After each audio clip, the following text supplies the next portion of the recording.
Vi får halda av, vi får att sikta efter att vara lio om laj klockan 2. Och då må vi helt halda av. Till vi öliga avhörst här i det, morgon och i det. Och Evni som kommer att halda av fram vi eisen om Ísrael, men nu är det om Ísrael och samkomna. Och vi var så nekvnett långt omhetta och i förbifarsten, men brillorna nu är om Ísrael och samkomna. Och just det som Simon nämnde, det som han kallar erstatningsteologien, något som jag gärna vill kasta ljus av och visa av. Det har vi röpt av en sån replacement theology, eller supersessionism. Det vill säga att samkomman en förlöngelse av Israel. Och jag hade själv att i munnen liv att granska Gods och av bibelskans vid arbete i här skulle heta vara en stor trobolaga. Ikke tog at det nekv underfull systrar og brødre som halda seg til det som eiter erstatningsteologina, til som så ikke gale vi av våre frelstor og til fylgje herren og til underfull tryggvande, men det som ofta blir trobult til tar man blandar hese tingene sammen. Og i det det ekvila nekv som man kan lusta etter av internett og æresten jo høyre som taler ut fra tog grunnar prinsippen og tar vi så lägga det av okkara grundarprincipp så kommer några mischlingar in och I halde till området att nämna det. Så om vi nämner några begrepp som kanske onkel helt Jan och tvåsra ner att det så det inte vi tog till vi kallar det att jag inte nämner detta som man kallar erstatningsteologin. Erstatningsteologin det som ständer mot det som vi vanligtvis lär att vi två imager samlikar. Alltså det vill säga och Israel två ting eisne och det. Och först kallar det här erstatningsteologin som vi ofta lärt och det har vi lärt att samkoman en förlöngning av Israel. Och det som då händer det är att man binder till lyfter och andra ting som skrivet till Israel till samkomna. Och efter mina fätan så kan det komma en flöjtjoj hvis man av till uppfätan att samkoman och Israel två ting. Och att blir det trobeleisen at det blir myndaliga gjørst for å få tingene å passe. Der sier at alt begynner vi Abraham, og så gjerne kom til en linje, Jøknon Isak og ned til Jakob, og så gjerne ble det Israel som navnet som ble brøtt til, og framhaldan så helt det fram ned til Jesus, og så til okkara, til tar og askoan. Der sier at samkomman begynner ikke av kvidsona, men hun begynner fram. Og ta komma nämligen alla dessa profetier, lyfter och sattmalar som givna till Abraham så eisen givna till okkom och skulle så tolkas att han hatt. Ta bröjningar som så kommer fram och i sin här umodliga vid vanliga standard 4 att profetierna man liksom inte kvar det till. Lyftene kvar det till och sattmalarna kvar det till och lukka mycket kvärt man så hickar att om det om antan frälsen av nöjgånar eller ända tröjna så bröjtest mynden ner efter om man börjar vid hästen ändan. Och då det området att man liksom vet kvar och man ständer.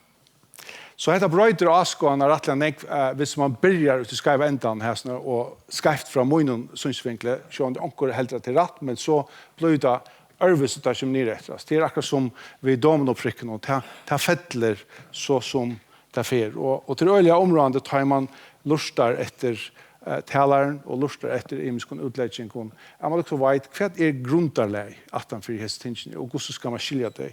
Det är så att det inte gäller vi har lust efter men det är öliga gott att vita kvar och i fakstanta här som vi vujande. Detta som av erstatningsteologin. Hon nekv utbrett i mittlen reformistar, men det nekvar fätander innanför reformistander av oss ner eisne. Så det för helt det extrema och eisne till det som kanske lujest meira okkara.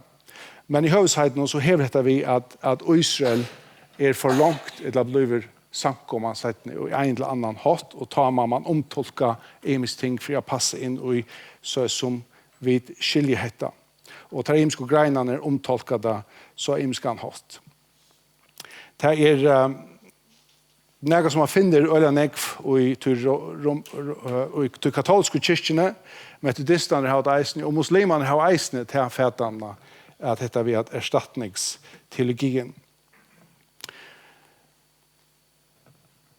Da jeg husker med det her, hva du til avvarskar direkta, så kanskje rett av mest grunnleggende Moseloven. Det blir jo sjående något som må haltas, hvis vi en forlønning av Israel, så må vi jo halta til Moselovene, og særlig kanskje til da vi husker om de etiske lovene som man leser ser i gamla testamentet. Altså, vi må halta oss til alle de moralske lovene for å få tingene å passe. Så da blir det en trobeleide vi har blandet samkommene og Israel. Trådsemja när de fätarna kom fram, häller man till dessa fätarna så vill man vara vid att här kom långt vid apostlen, men häller man emot henne så vill man vara vid att detta kom ta i Konstantin för ena samkomna eller kyrkorna och staten, och det blev ett, och så blev det lagt fram att han hatt. En mysk søya til henta fætarna, og særlig kanskje ut mer ekstrema at det har vært øyelig forfylking og øying av jøten hvis man får forlengt ut i hessa fætarna til de som trykker at jøtene det som drar på Jesus. Vid en forlenging av jøten, så gjør det også en omskyldning at forfylke jøtene til de reka i Kristus. Så hvis man får borste fra oss her, så vil jeg si at det som vidlykker som halter oss til, innenfor det samkommet som vi er her, så det dette vi er tvær imiske identiteter, og man må utgrønne det som man skiller skriftene. Dette mestjer at Israel var en utvalgte gods, og at her ikke vrekeir til firmons for samkomna, men at her setter til søyes på grunn av åløtene, og nå hører vi til samkomtøyene, og Gud forventer seg atter til sitt folk. Ta en avvist tog kommer. Gud utvalgte Abraham, han utvalgte Isak, og så utvalgte han Jakob som så blev Israel. Og dette har vi langt hørt om i morgen. Han gav ham lyfte om et kommande rydtje, hver det skulle ha en særlig leiklot, en som Adam heie i Edens hava. Og vi kjenner det som tusener rydtje som Eistig nevnt her. Tøyen, når det er for å hente, det avhengigt av at tjeneren, som Israel kallar seg, som tjå, løyen mot gode, og tilbyr han, og av fotlån hjärsta teker mot tjeneren om Messias, som Gud hever lov å komme skulle. Og han kom, og vi kjenner søvnene at de vreka av han. Vi kjenner søvnene at Jesus kom, at de som tjå vreka av han, selv om han prekva at han vært han som han lovet å være, eller at han som Gud hei lovet.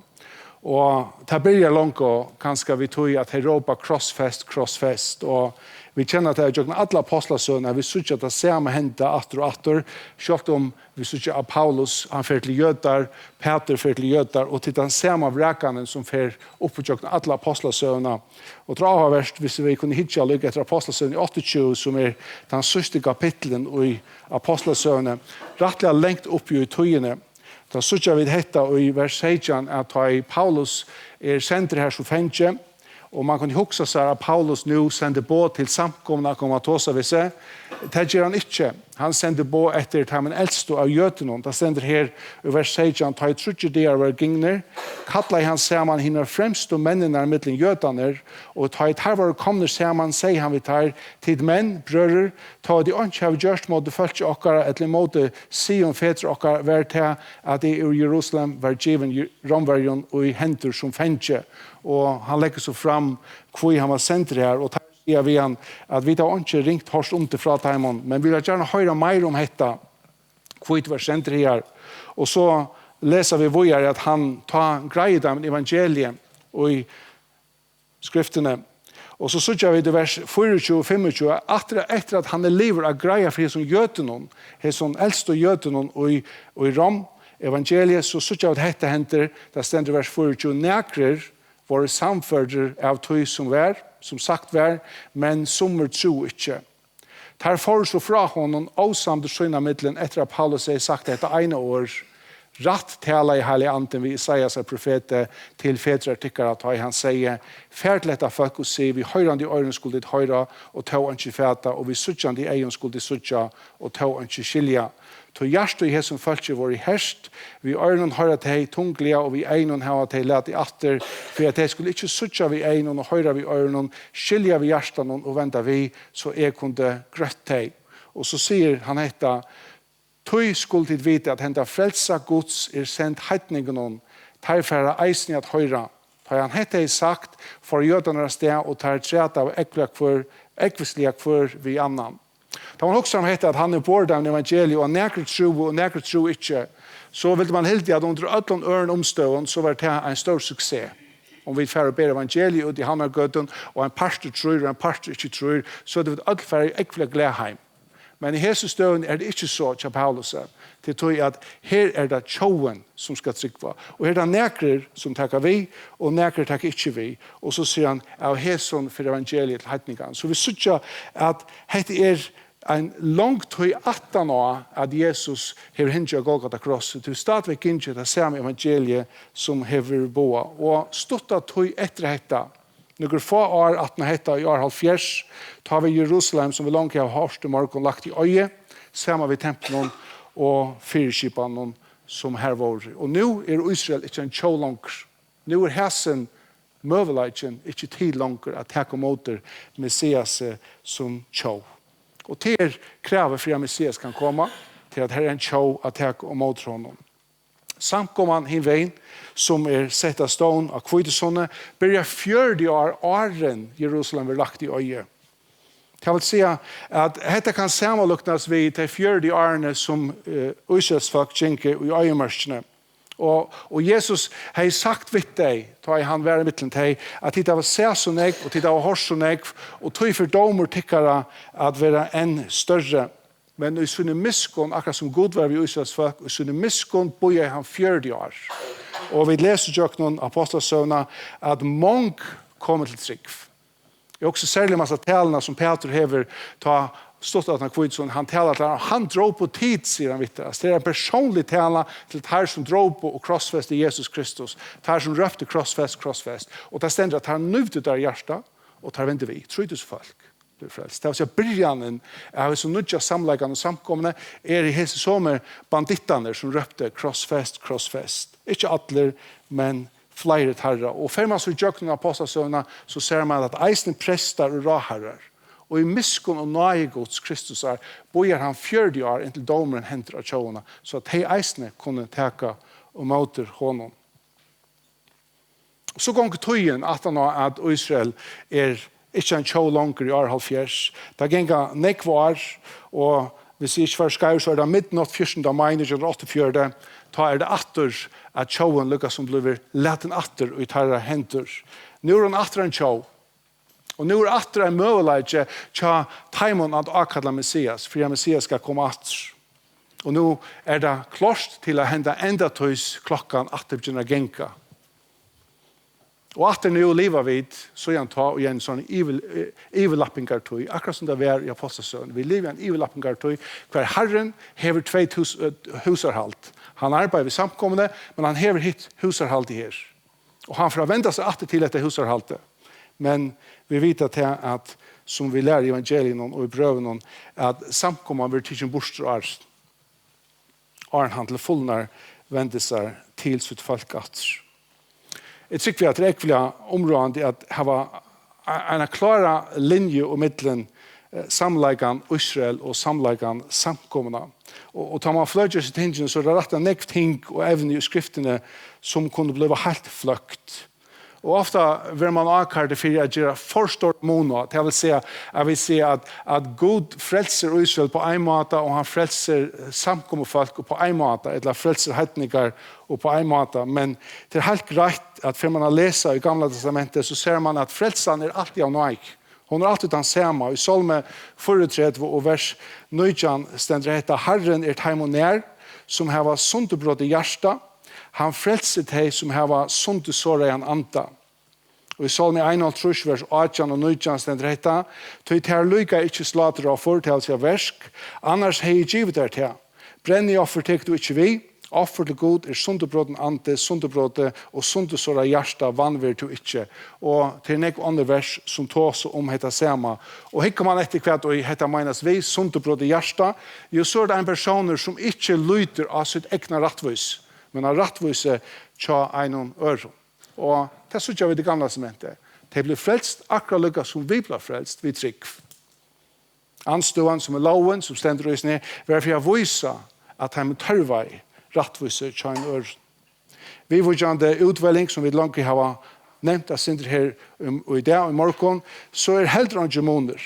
Och så om det heter kanske är min personliga avskån, att det kommer till utbildning, så är det rättliga nekvar avskåner, och till rättliga emens kanske gå sig akkurat vid sudjeta. Men är sudje greit att Gud har utvalt Israel som en tjå. Sikningen la i Israel. Han valde Abraham, han valde Isak, han valde Jakob, og ikke hine bøtten kjøtten. Han valgte teir personlig, men så ble det Israel som han nå har utvalgt. Og i Israel og i gamla testamentet er det eisen i andre heitningene som kunne komme inn i hese signinger. Vi sutja Rahab, vi sutja Ruth og andre. Komme inn i hese signingene som Israel var utvalgt å få. Folk i Egyptalandet som fer vi og israelitten, tar det fer ut ur landet, kom eisen inn i hese signingene. Detta var ofta skilt som bölka utväljning och Israel, alltså corporal election i det enskon. Avra valt och i his ner. Det är alltid då inte om man var israeliter och inte smörde blå i adoras där. Ta gör det ånga mån om man var israeliter eller inte. Det är alltid hellre inte var israeliter och blå verande i Egyptaland. Man måtte vi. Alltså det var en bölker som var utvalter. Och så blev eisne i rätt månader askån här tar man också om samkomna. Att vi är utvalt i Kristus, vi är bölka i han. Samkoman og Israel. Tvær utvelgingar. Esaias 2:4 vers 1 sier dette: Hikk tjenere mun som i stige, utvalde mun som Salomon har takket til, eller ikke anda mun i han skal bære rett ut til følge. Det var en utvelging, Kristus var utvalgt. Esaias 2:4-6 sier dette: Herren har kallet til i rettfer, og tidsi fast i håndtøyna, skal være verntøyna og gjøre til sottmåla for folket, til ljós for heitningarna, så du skal lete opp hinnar blind og eie, og leie hinne bundne ut ur fengehusen, leie til som i myskre sida ut ur værhalten. Og tar vi sånn Jesus komme inn i henne heim, og Johannes døyparen råper hetta, han sier, hikk lam Gud som teker bort sin heimsin. Så er det i hånden. Akkurat som det var i Israel, nå er det i hånden. Det er tver samleikar, det imiskjur.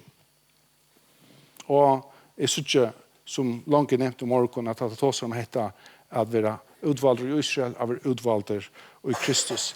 Kan man være utvalder av være i Israel, kan man være utvalder av være i Kristus, da kommer man i noen ærer diskusjoner. Og jeg synes ikke at Gud har fullkomlig suverenitet.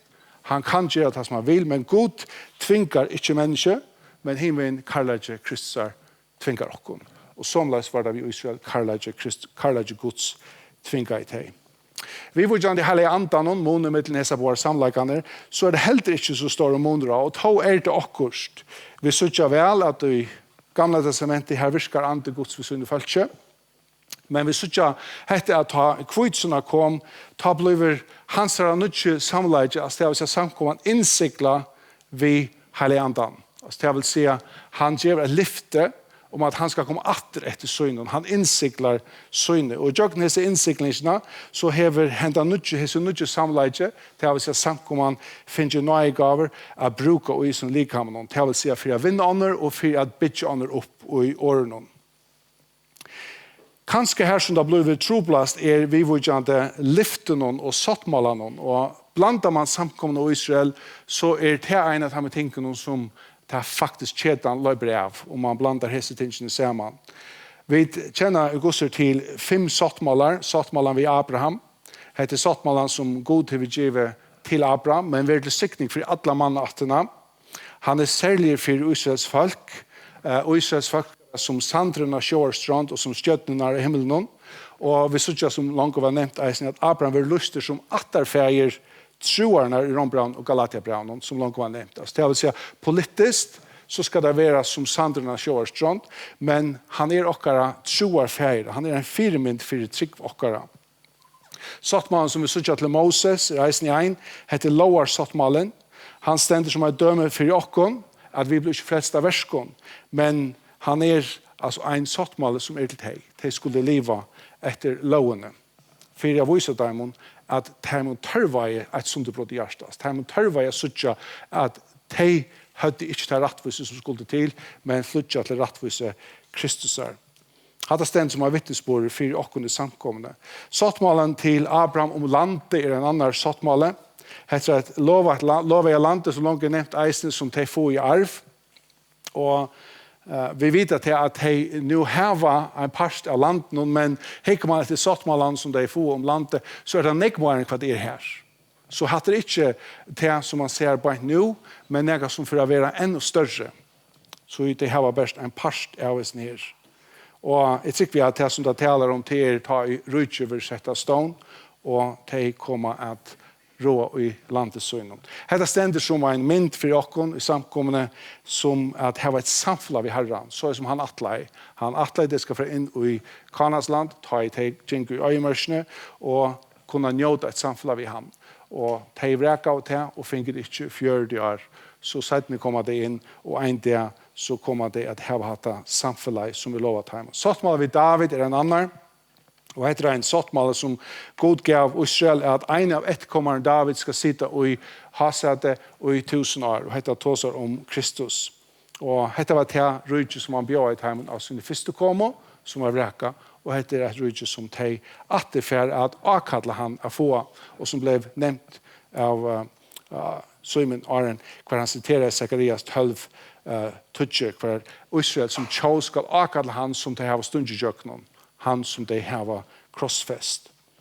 En annan sattmål som vi sutja, som ofta vi blandar inn i samkommene, den nødje sattmålen. Vi sutja i Jeremias 31, vers 31 til 34, hvor han sier dette, og etter reisen nevnt for i det.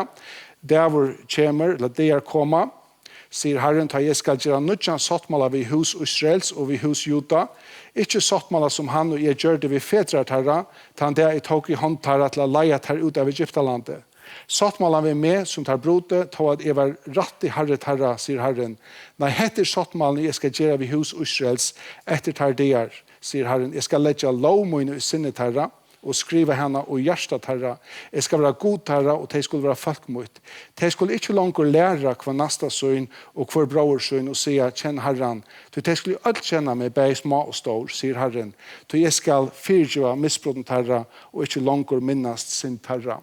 Nå, Søymen siterer jeg at dette som endurgivet atter i Ezekiel, og dette var atter endurgivet i Hebreabraun 8, og atter endurgivet i Hebreabraun 12, og tror av verst har vi nu suttet i en av brøvene som vi leser, som vi teker til oss som samkommer, men vi må aldri glemme at hatt vi skriver av høvenden, så skriver han det til Gjøtar, Arn Arhalfjers, og i til vant at han får komme atter. Og helt av det etter sattmålene, så nemer alle disse sattmålene vi hver annan. Der har alle kursene søye, men der nemer vi hver annan. Og somleis så det parter av som sattmålene som vi njøter sikninger av. Men det ikke skriva til okkara direkte. Det skriva til deg, men vi njøter sikninger av deg. Henveien til det kommer til samkommene, han samlagan, så alle sattmåler og et lyfte given som har vi himmelen å gjøre. Det ikke vi gjørna å gjøre. Og det her som givne til samkommene. Og det det områdende at liksom skinn og middelen Israel og samkommene. At du har vita hva det til herre og hva det til okkon. Det som givet til herre, det kunne vi teka mynter fra og skilja og på imiske mater, men det som givet til okkon, det må tekas litt relt, som man sier av fagmålet. Det må tekas som ta stendur og mer eller mindre, hvis skriften ikke utgiver det en eller annen lidgjel at det skal skiljas på en annan måte.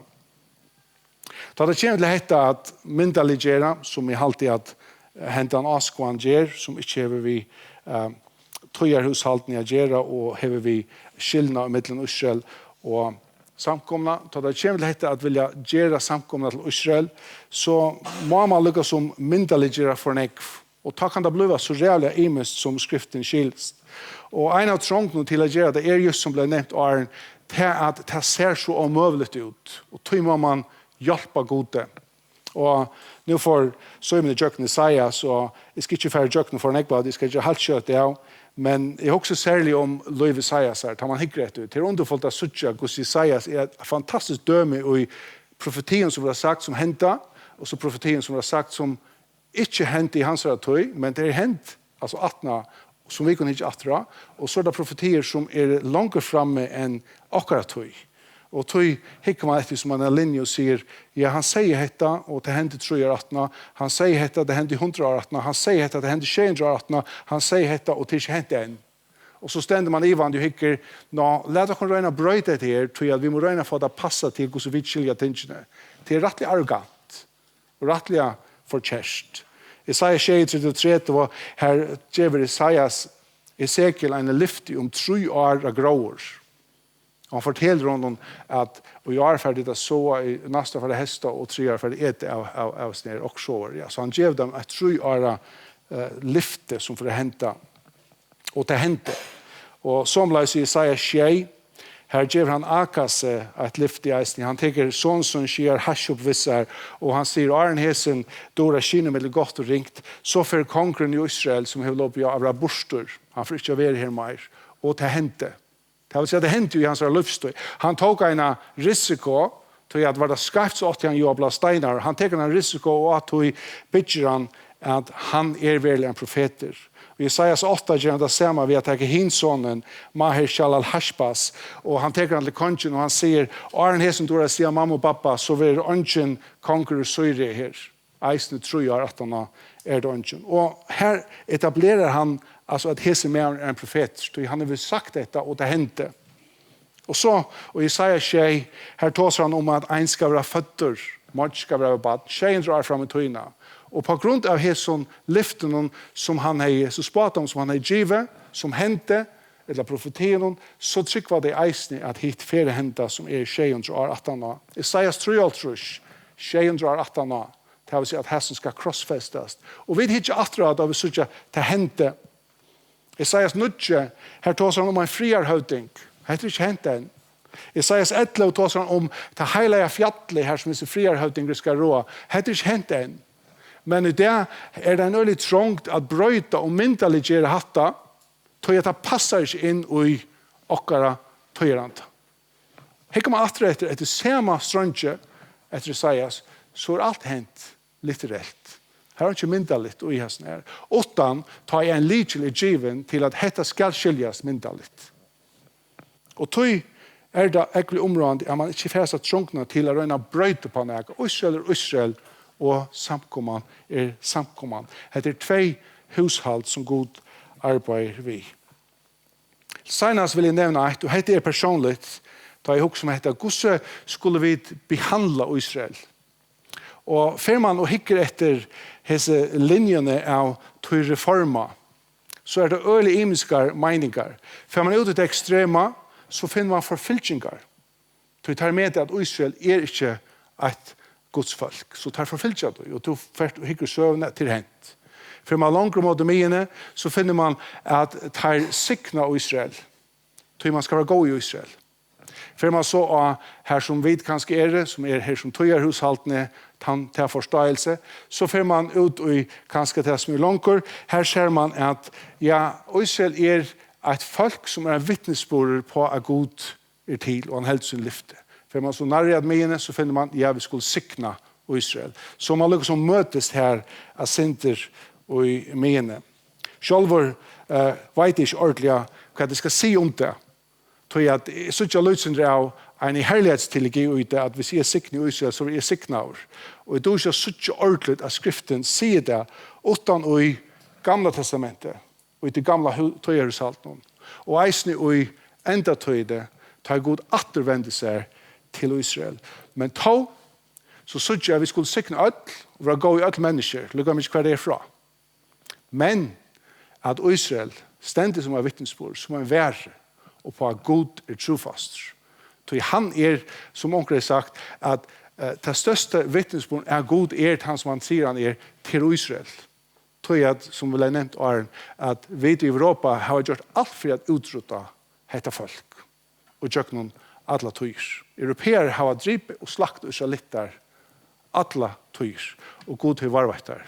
Och tar standa som ett vittne om att Gud är han som han är. Så till siktningar rökt av liv och i sig tøyene nu kvar och det är en överlappningar tøy att Gud för att arbeta fullt ut vid Israel. Men nu är det en tøy som lappar över kvar i samkommande.